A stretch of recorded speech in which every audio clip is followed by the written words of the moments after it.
مشکات شریف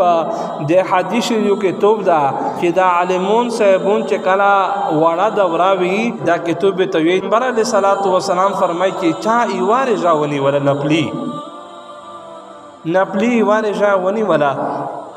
رمضان نه علاوه الله رب العزت سمره بدل ورکوي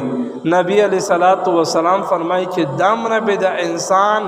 د ویری جې په وجه سره جهنم نه لری شي لکه د مزکه د اسمون په مابین شي سمره فاصله دو لکه د مزکه د اسمون غوندې دامره به انسان د جهنم نه لری وي په یواره ځنی ولې غوندې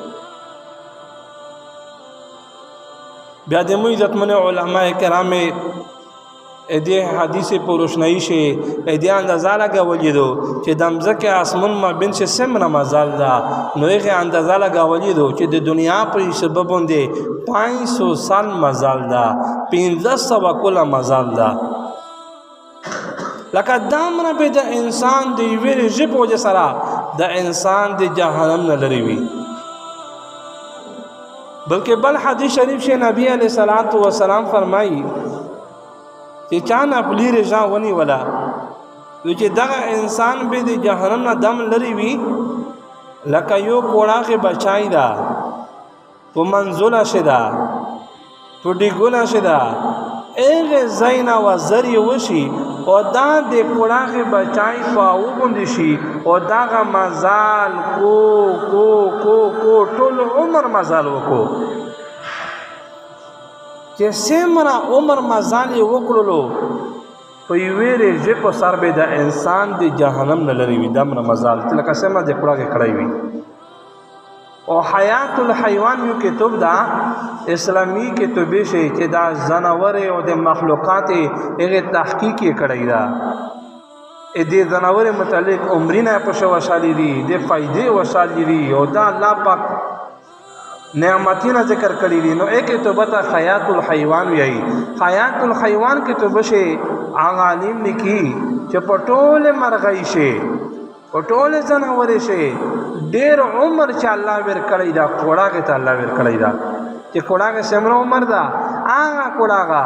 چې سکی ونه ولي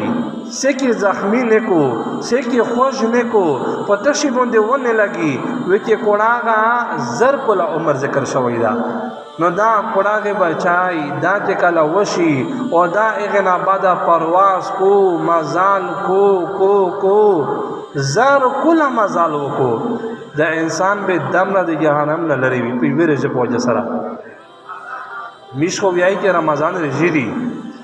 او سخورای مې ونی ولې تندا دول وجدو شانش خو 10 عجیباره جوي چې بالکل پاتې نه لګیدلا چایا رمضان دا آیا مجری جاني وجدو سم خوشالي مسمو ا وریزه ا برمینا ایشیا ماشاءالله مسم در خواندوار ده کچیر میز اخو دی الله پاک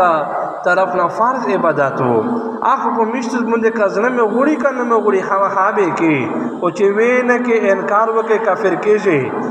او چې پرېج د کزدان یا صد وجه د راپوتی شي کزئی بار ګرځوي خانی وی تو غوړه به الله پاک نسی اخو فرضی عبادتو